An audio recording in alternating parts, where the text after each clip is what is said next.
रूस ਨੂੰ ਬਾਈਡਨ ਦੀ ਸਖਤ ਚੇਤਾਵਨੀ, ਪੁਤਿਨ ਵਰਗੇ ਤਾਨਾਸ਼ਾਹ ਨੂੰ ਚੁਕਾਣੀ ਹੋਵੇਗੀ ਕੀਮਤ। रूस के लिए एयर स्पेस बंद, यूक्रेन ਨੂੰ $1 अरब ਦੀ ਮਦਦ ਦਾ ਅਮਰੀਕਾ ਦਾ ਐਲਾਨ। ਧਮਾਕਿਆਂ ਦੇ ਨਾਲ ਦਹਿਲਿਆ यूक्रेन, 7ਵੇਂ ਦਿਨ ਵੀ कीव ਅਤੇ ਖਾਰਕਿਵ ਤੇ रूस ਦੇ ਹਮਲੇ ਤੇਜ਼। रूसी फौज ने खैरसान ਤੇ ਕੀਤਾ ਕਬਜ਼ਾ। ਜੰਗ ਦੇ ਵਿਚਾਲੇ ਅੱਜ ਹੋਵੇਗੀ रूस ਤੇ यूक्रेन ਦੇ ਵਿਚਾਲੇ ਦੂਜੇ ਗੇੜ ਦੀ ਗੱਲਬਾਤ। ਜ਼ੈਲੈਂਸਕੀ ਨੇ ਦਿੱਤੀ ਚੇਤਾਵਨੀ, ਗੱਲਬਾਤ ਤੋਂ ਪਹਿਲਾਂ ਬੰਬਾਰੀ ਰੋਕੇ रूस। ਭਾਰਤੀਆਂ ਦੀ ਵਤਨ ਵਾਪਸੀ ਨੂੰ ਲੈ ਕੇ ਤੇਜ਼ ਹੋਇਆ ਆਪਰੇਸ਼ਨ ਗੰਗਾ। 에ਅਰਫੋਰਸ ਦੇ 3 ਹੋਰ ਜਹਾਜ਼ ਭਰਨਗੇ ਉਡਾਰੀ। ਪੋਲੈਂਡ, ਹੰਗਰੀ ਤੇ ਰੋਮਾਨੀਆ ਦੇ ਰਾਹੀਂ ਵਾਪਸੀ ਜਾਰੀ। ਅਤੇ ਬੀਬੀਐਮਬੀ ਮਸਲੇ ਦੇ ਆਮ ਆਦਮੀ ਪਾਰਟੀ ਅੱਜ ਖੋਲੇਗੀ ਕੇਂਦਰ ਦੇ ਖਿਲਾਫ ਮੋਰਚਾ। ਡਿਪਟੀ ਕਮਿਸ਼ਨਰਾਂ ਨੂੰ ਸੌਂਪੇਗੀ ਮੰਗ ਪੱਤਰ। ਪਰ ਅਕਾਲੀ ਦਲ ਦਾ ਬਿਆਨ, ਪਾਣੀ ਦੇ ਮਾਮਲੇ ਤੇ ਪਖੰਡ ਕਰ ਰਹੀ ਹੈ ਆਮ ਆਦਮੀ ਪਾਰਟੀ।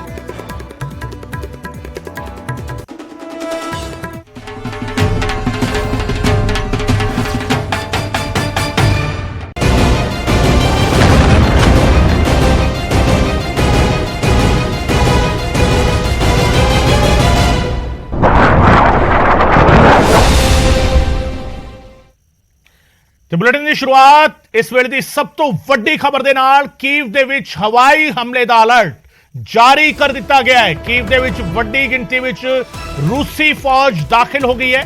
चरनी विच भी हमले का अलर्ट जारी किया गया है। लोगों को बंकर विच जाण दे लई कह दिता गया है। बंकर विच जाण की सलाह दी गई है।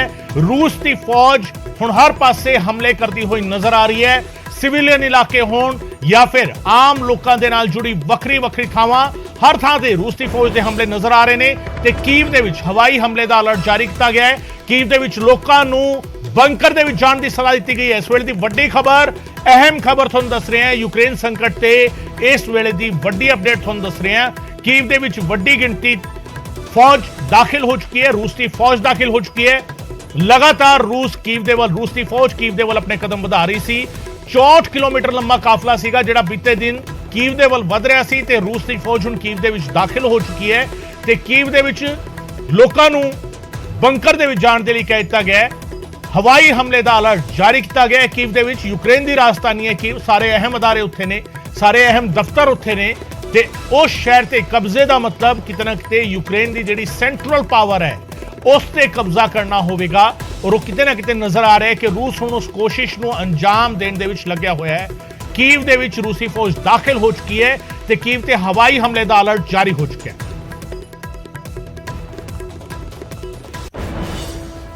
उधर यूक्रेन दे विच फसे भारतीयों की वापसी के लिए सरकार का मिशन गंगा जारी है। भारतीय विद्यार्थियों को लैके विशेष फ्लाइट दिल्ली पहुंची, जिथे खास तौर पर केंद्रीय मंत्री स्मृति ईरानी ते जितेंद्र सिंह पहुंचे इन्होंने विद्यार्थियों को रिसीव करने के लिए। वापस परते विद्यार्थियों को इन्होंने दोवां ने रिसीव किया। दो तस्वीरां तुसीं देख रहे हो, केंद्रीय मंत्री स्मृति ईरानी ते जितेंद्र सिंह हवाई अड्डे पर मौजूद रहे। जिवें ही फ्लाइट पहुंचियां विद्यार्थियों लैके, भारतीय विद्यार्थियों लैके, दोवां मंत्रियों ने भारतीय विद्यार्थियों का अपनी सरजमी ते अपने मुल्क के विच स्वागत किया, उन्होंने रिसीव किया, उन्होंने दस्या कि सरकार उन्होंने नाल खड़ी है। नहीं, जैसा आपने कहा लगभग 220 बच्चे हैं, ये इस्तांबुल वाया आए हैं और प्रधानमंत्री के आदेश अनुसार हम उनका स्वागत करने के लिए, उनकी व्यवस्था करने के लिए यहाँ पर उपस्थित है। सबसे पहले तो हमने ये सुनिश्चित किया कि सब बच्चों की अपनी घर बातचीत हो जाए अपने माता पिता से। कुछ बच्चों की, बड़े मासूम बच्चे हैं, किसी की बैटरी डेड हो गई थी, किसी का सिग्नल बंद हो गया था, उनकी हमने पहले सबका ये सुनिश्चित किया अपने अपने पेरेंट्स के साथ बात करें।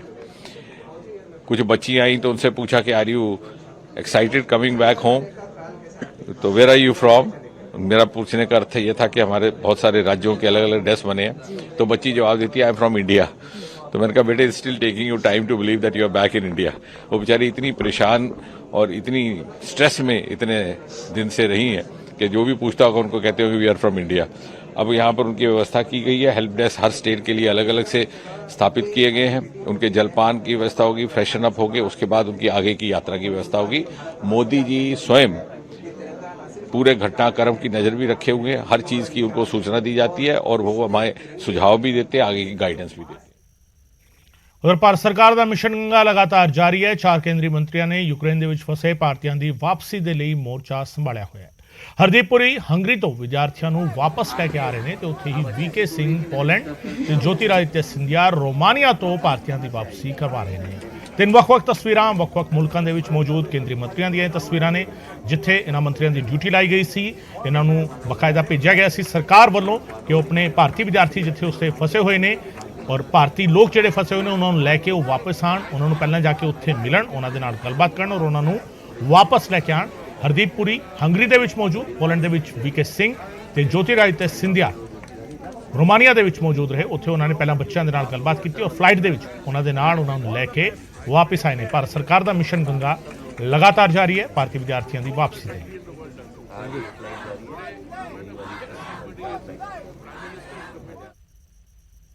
ਉਧਰ 에ਅਰਫੋਰਸ ਦਾ C-17 ਗਲੋਬ ਮਾਸਟਰ ਰੋਮਾਨੀਆ ਦੇ ਲਈ ਰਵਾਨਾ ਹੋਇਆ ਹੈ। ਗਾਜ਼ੀਆਬਾਦ ਦੇ ਹਿੰਡਨ 에ਅਰ ਬੇਸ ਤੋਂ ਉਡਾਰੀ ਭਰੀ ਹੈ C-17 ਗਲੋਬ ਮਾਸਟਰ ਨੇ।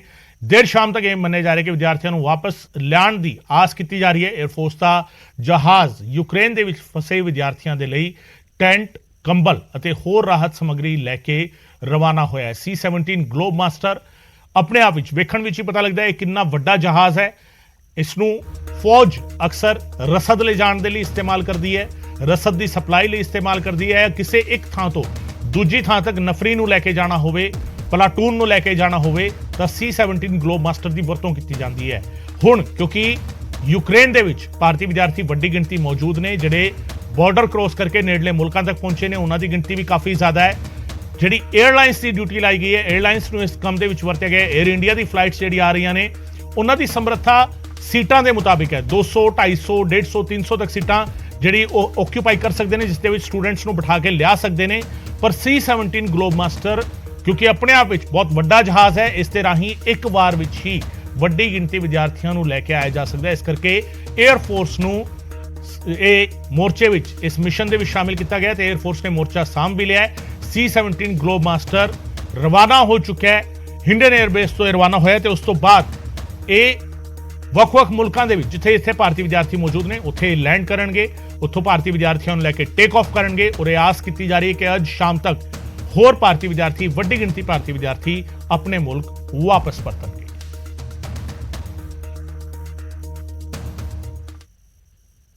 ਉਧਰ ਅਜੇ ਵੀ ਕਈ ਭਾਰਤੀ ਯੂਕਰੇਨ ਦੇ ਵਿੱਚ ਫਸੇ ਹੋਏ ਨੇ। ਇਸ ਦੇ ਵਿਚਾਲੇ ਭਾਰਤੀ ਵਿਦਿਆਰਥੀ ਯੂਕਰੇਨ ਦਾ ਬਾਰਡਰ ਪਾਰ ਕਰਕੇ ਰੋਮਾਨੀਆ ਪਹੁੰਚੇ ਨੇ ਤੇ ਰੋਮਾਨੀਆ ਪਹੁੰਚੇ ਇਹਨਾਂ ਭਾਰਤੀ ਵਿਦਿਆਰਥੀਆਂ ਦੀਆਂ ਤਸਵੀਰਾਂ ਵੀ ਸਾਹਮਣੇ ਆਈਆਂ ਨੇ। ਇਹਨਾਂ ਭਾਰਤੀ ਵਿਦਿਆਰਥੀਆਂ ਨੇ ਕਿਸ ਤਰੀਕੇ ਇਹ ਉੱਥੇ ਤੱਕ ਪਹੁੰਚੇ ਨੇ, ਕਿਸ ਤਰੀਕੇ ਦਾ ਮਹਿਸੂਸ ਕਰ ਰਹੇ ਨੇ, ਉਹ ਵੀ ਕਿਤੇ ਨਾ ਕਿਤੇ ਇੱਕ ਰਾਹਤ ਹੈਗੀ ਹੈ ਕਿ ਜੰਗ ਵਾਲੇ ਮੁਲਕ ਤੋਂ ਇਹ ਬਾਹਰ ਨਿਕਲੇ ਨੇ, ਜਿੱਥੇ ਜੰਗ ਦਾ ਅਸਰ ਹਰ ਗਲੀ, ਹਰ ਨੁੱਕੜ ਤੇ ਨਜ਼ਰ ਆ ਰਿਹਾ ਸੀ। ਉਸ ਮੁਲਕ ਤੋਂ ਇਹ ਬਾਹਰ ਨਿਕਲ ਕੇ ਆਏ ਨੇ, ਸੁਰੱਖਿਅਤ ਥਾਵਾਂ ਤੇ ਪਹੁੰਚੇ ਨੇ ਤੇ ਉੱਥੇ ਇਹਨਾਂ ਦੇ ਲਈ ਇੰਤਜ਼ਾਮ ਕਿਸ ਤਰੀਕੇ ਦੇ ਕੀਤੇ ਗਏ ਨੇ। ਇਹਨਾਂ ਵਿਦਿਆਰਥੀਆਂ ਨੂੰ ਜਦੋਂ ਤੱਕ ਇਹਨਾਂ ਦੀ ਫਲਾਈਟਸ ਦਾ ਅਰੇਂਜਮੈਂਟ ਨਹੀਂ ਹੁੰਦਾ ਉਦੋਂ ਤੱਕ ਦੇ ਲਈ ਕਿਸ ਤਰੀਕੇ ਇਹਨਾਂ ਨੂੰ ਸ਼ੈਲਟਰ ਦਿੱਤਾ ਗਿਆ, ਕਿਸ ਤਰੀਕੇ ਇਹਨਾਂ ਦੇ ਲਈ ਇੰਤਜ਼ਾਮਾਤ ਕੀਤੇ ਗਏ ਨੇ, ਉਸ ਦੀਆਂ ਤਸਵੀਰਾਂ ਅਸੀਂ ਤੁਹਾਨੂੰ ਦਿਖਾ ਰਹੇ ਹਾਂ। ਵਤਨ ਵਾਪਸੀ ਦਾ ਇੰਤਜ਼ਾਰ ਹਾਲਾਂਕਿ ਇਹਨਾਂ ਨੂੰ ਹਜੇ ਹੈ, ਕਿਉਂਕਿ ਬੇਸ਼ੱਕ ਰੋਮਾਨੀਆ ਪਹੁੰਚ ਗਏ ਨੇ ਪਰ ਉੱਥੋਂ ਫਲਾਈਟਸ ਜਿਹੜੀਆਂ ਆਉਣਗੀਆਂ, ਜਿਹੜੀ ਉੱਥੇ ਲੈਂਡ ਹੋਣਗੀਆਂ, ਜਿਹੜੀ ਉੱਥੋਂ ਟੇਕ ਆਫ ਹੋਣਗੀਆਂ, ਉਸ ਦੇ ਵਿੱਚ ਇੱਕ ਸੀਕੁਐਂਸ ਦੇ ਹਿਸਾਬ ਦੇ ਨਾਲ, ਇੱਕ ਨਿਯਮ ਕਾਇਦੇ ਕਾਨੂੰਨ ਦੇ ਮੁਤਾਬਿਕ, ਪ੍ਰਾਇੋਰਟੀ ਦੇ ਹਿਸਾਬ ਦੇ ਨਾਲ ਪਹਿਲਾਂ ਜੂਨੀਅਰ ਵਿਦਿਆਰਥੀਆਂ ਨੂੰ ਭੇਜਿਆ ਗਿਆ ਸੀਗਾ। ਜੂਨੀਅਰ ਵਿਦਿਆਰਥੀ ਜਿਹੜੇ ਸੀਗੇ ਸਭ ਤੋਂ ਪਹਿਲਾਂ ਉਹਨਾਂ ਨੂੰ ਕੱਢਿਆ ਗਿਆ, ਸੀਨੀਅਰ ਵਿਦਿਆਰਥੀਆਂ ਨੂੰ ਬਾਅਦ ਵਿੱਚ ਭੇਜਿਆ ਗਿਆ। ਜਾਂ ਐਮਰਜੈਂਸੀ ਜੇਕਰ ਕਿਸੇ ਵਿਦਿਆਰਥੀ ਨਾਲ ਹੈ, ਕਿਸੇ ਦੀ ਤਬੀਅਤ ਨਾਸਾਜ਼ ਹੈਗੀ ਹੈ, ਉਸ ਨੂੰ ਪ੍ਰਾਇੋਰਟੀ ਦਿੱਤੀ ਗਈ ਹੈ। ਇਸ ਤਰੀਕੇ ਨਾਲ ਜਿਹੜਾ ਇੱਕ ਪੂਰਾ ਪਲਾਨ ਤਿਆਰ ਕੀਤਾ ਗਿਆ ਕਿਸ ਤਰੀਕੇ ਵਿਦਿਆਰਥੀਆਂ ਨੂੰ ਉੱਥੋਂ ਕੱਢਿਆ ਜਾਣਾ ਹੈ, ਰੈਸਕਿਊ ਕੀਤਾ ਜਾਣਾ ਹੈ, ਕਿਸ ਤਰੀਕੇ ਆਪਣੇ ਮੁਲਕ ਵਾਪਸ ਲੈ ਕੇ ਆਉਣਾ ਹੈ ਤੇ ਕਿਸ ਤਰੀਕੇ ਦੇ ਇੰਤਜ਼ਾਮ ਕੀਤੇ ਗਏ ਨੇ, ਉਸ ਦੀਆਂ ਤਸਵੀਰਾਂ ਤੁਸੀਂ ਦੇਖ ਰਹੇ ਹੋ। ਬਕਾਇਦਾ ਟੈਂਟ ਲਾ ਕੇ ਆਰਜ਼ੀ ਤੌਰ ਤੇ ਉਹਨਾਂ ਦੇ ਲਈ ਸਹੂਲਤਾਂ ਇਕੱਠੀ ਕੀਤੀਆਂ ਗਈਆਂ ਨੇ।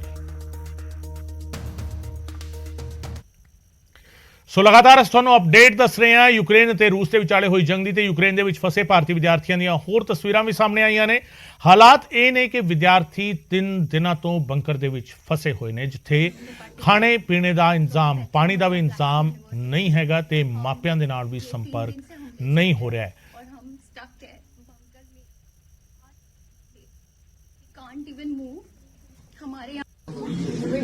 गुड इवनिंग, मैं इंडियन स्टूडेंट हूँ। मेरा नाम शाकंभरी श्यामनंद पाटिल है। I am from Petro Mohyla Black Sea university.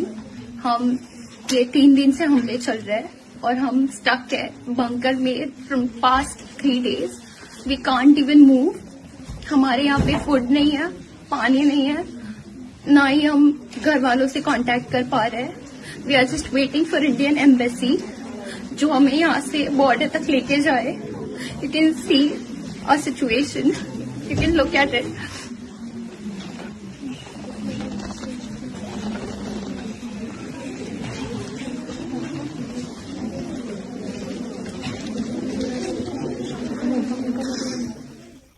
ਸੋ ਵਿਦਿਆਰਥੀ ਜਿਹੜੇ ਫਸੇ ਹੋਏ ਨੇ ਬੰਕਰ ਦੇ ਵਿੱਚ, ਉਹ ਮੁਸ਼ਕਿਲ ਹਾਲਾਤ ਦੇ ਵਿੱਚ ਨੇ. ਉਧਰ ਸਿਰਸਾ ਦੇ ਰਹਿਣ ਵਾਲੇ ਕਈ ਵਿਦਿਆਰਥੀ ਖਾਰਕੀਵ ਦੇ ਵਿੱਚ ਫਸੇ ਹੋਏ ਨੇ, ਜਿਨ੍ਹਾਂ ਨੇ ਆਪਣੀ ਜਾਨ ਜੋਖਮ ਵਿੱਚ ਪਾ ਕੇ ਖਾਰਕੀਵ ਤੋਂ ਨਿਕਲਣਾ ਸ਼ੁਰੂ ਕਰ ਦਿੱਤਾ, ਜੋ ਟ੍ਰੇਨ ਦੇ ਜ਼ਰੀਏ ਹੰਗਰੀ ਤੇ ਰੋਮਾਨੀਆ ਪਹੁੰਚ ਰਹੇ ਨੇ ਤਾਂ ਕਿ ਵਤਨ ਵਾਪਸੀ ਦਾ ਰਾਹ ਸੌਖਾ ਹੋ ਸਕੇ.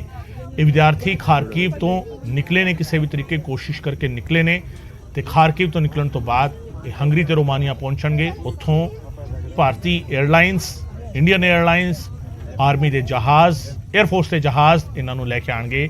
C-17 ਗਲੋਬ ਮਾਸਟਰ ਵੀ ਭੇਜਿਆ ਗਿਆ ਹੈ.